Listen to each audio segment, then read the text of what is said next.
Devant le château des Princeps, Clark, les armes baissées, était en train de partir avec Shaw et était en train de partir avec McCreary et Diosa, alors qu'elle se retourna vers Bellamy, et Bellamy était en train de la regarder en lui disant « Non, ne fais pas ça !» rattrapant son poignet. Elle lui lâcha la main, retira sa main de son poignet, juste retira sa main en regardant sa main qu'il avait déposée sur son poignet, en lui disant « Non, ne fais pas ça !» Elle retira sa main et lui dit « Tu sais que c'est la seule solution. Il faut que je le fasse. » Elle mit sa main sur la sienne et lui dit « Il faut que je le fasse. Il faut que je parte. » Elle baissa son arme qu'elle avait relevée, le doigt sur la gâchette.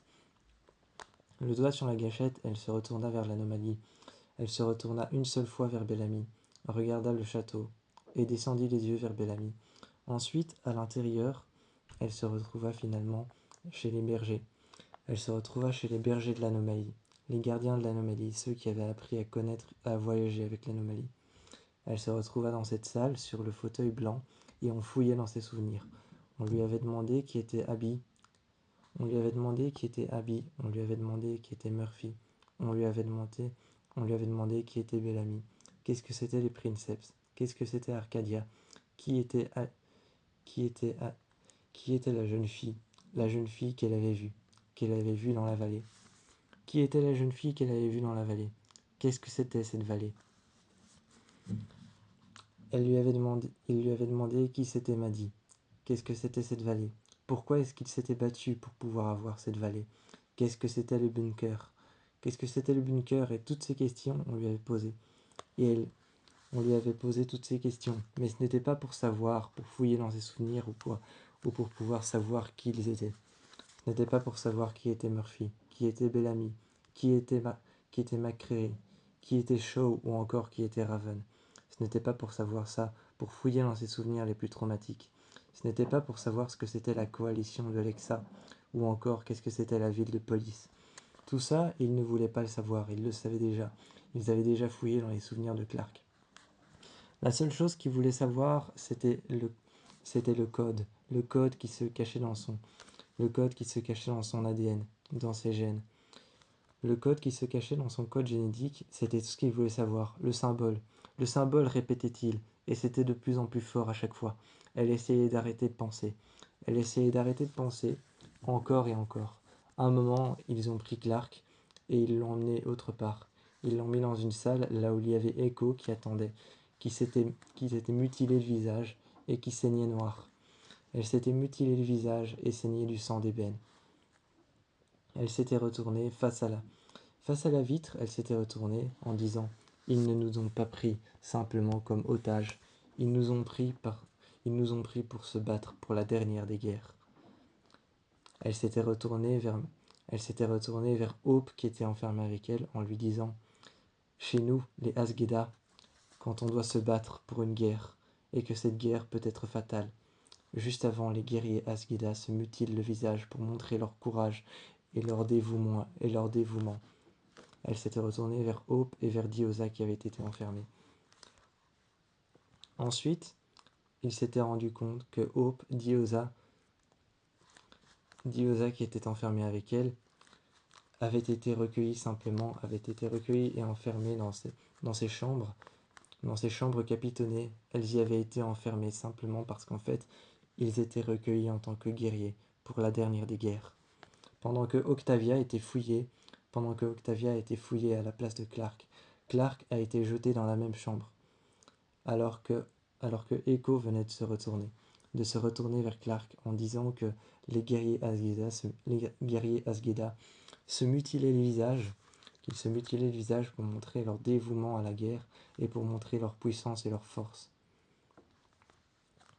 Clark était en train de la regarder, de charger son arme et de s'occuper de nettoyer son arme le plus possible avec ce qu'elle trouvait. Avec l'eau de l'évier qu'il y avait sur le côté. Avec la petite salle de bain qui leur avait été procurée, elle nettoyait son arme. Elle la chargeait. Elle plaçait les munitions à l'intérieur. Et ensuite la passait derrière son dos. À côté d'elle, il y avait Maddy. À côté d'elle et lui livra une arme plus petite, en disant « Tu peux te servir de celle-ci. Elle est certes plus petite mais plus puissante. » Maddie demanda pourquoi est-ce qu'elle ne pouvait pas avoir une arme comme elle. Quand Clark fut libéré, simplement elle, les bergers, les bergers de l'anomalie regardèrent les autres, regardèrent Hope, regardèrent Diosa, et regardèrent Echo, en disant « On la libère elle, mais simplement elle ». Ils ont pris alors Clark, qui a été retrouvé Murphy, dans une autre salle. Finalement, cette salle, ils en sont sortis, parce qu'ils n'avaient pas remarqué qu'elle avait caché son arme. Son arme, elle l'avait cachée dans son dos. Elle l'avait cachée dans son dos, elle l'avait accrochée. Mais ils ne savaient pas que son arme était chargée. Ils l'ont emmenée, et tout de suite, Murphy, passant sur le côté, longeant les murs, est arrivé près de Clark. Clark longeant les murs avec lui. Arrivant de l'autre côté, les bergers de l'anomalie se sont rendus compte qu'il n'était plus là. Ils ont regardé à gauche, à droite. L'alerte a commencé à sonner dans les couloirs. Une lumière brillante, scintillante et rouge commença à illuminer les couloirs. Et ils courèrent. Chaque berger de l'anomalie qui surgissait d'un couloir à l'autre essayait de les arrêter. À un moment, ils se sont protégés en dessous d'une bâche noire. Protégés en dessous d'une bâche noire, en dessous d'un énorme bac dans lequel il y avait une combinaison qui était encore fonctionnelle. Grâce à cette combinaison, ils ont pu contacter Raven. Raven leur demanda. Raven les dirigea pour pouvoir utiliser cette combinaison. Raven les guida depuis le vaisseau. Depuis le vaisseau, Raven était en train de les guider. Depuis le vaisseau pour pouvoir allumer la combinaison, pour pouvoir la mettre et savoir comment ça fonctionnait. Depuis le château des Princeps, elle était en train de les guider et depuis le vaisseau de Diosa.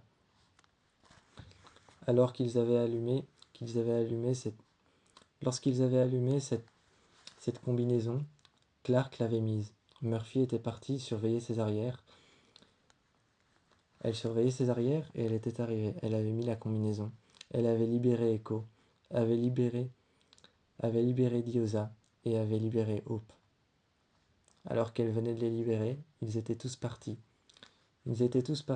Shaw, à l'intérieur du vaisseau, laissa alors le vaisseau juste en suspens, juste assez pour qu'on puisse sauter dans le vaisseau, à l'endroit où il devait apparaître, à l'endroit où il devait sortir. Octavia, elle, était encore à l'intérieur. On a pu voir les images du QG dans laquelle elle était encore en train de fouiller ses souvenirs. On a pu voir les images car Raven n'avait pas perdu de temps. À l'intérieur du vaisseau, elle avait tout de suite piraté leur système pour pouvoir voir les images. Ils la plongèrent dans un liquide, on ne savait pas ce qu'ils faisaient, et les symboles étaient dessinés. Elle avait pu zoomer sur l'image et apercevoir ces symboles dessinés. Ils avaient pu apercevoir ces symboles dessinés, zoomant sur l'image. Chaque symbole représentait quelque chose de précis. Mais un des symboles qu'on avait dessiné sur Octavia était le symbole de Clark. Alors personne ne savait plus quoi penser, alors qu'elle n'avait rien dit. Tout le monde commençait à avoir des suspicions. Mais Clark savait qu'elle n'avait rien dit. Elle savait qu'elle n'avait rien dit, mais comme tout le monde commençait à avoir des suspicions, Murphy n'hésita pas une seule seconde à lui demander ce qu'elle avait dit. Mais Clark n'hésita pas non plus à demander ce que lui avait dit. On pourrait hésiter chacun l'un son... Elle répondit alors qu'on pouvait chacun hésiter l'un sur l'autre par rapport à ce qu'on avait dit lorsqu'on a été interrogé. Mais si on commence à faire ça, on va chacun se prendre la tête et on va se retourner les uns contre les autres.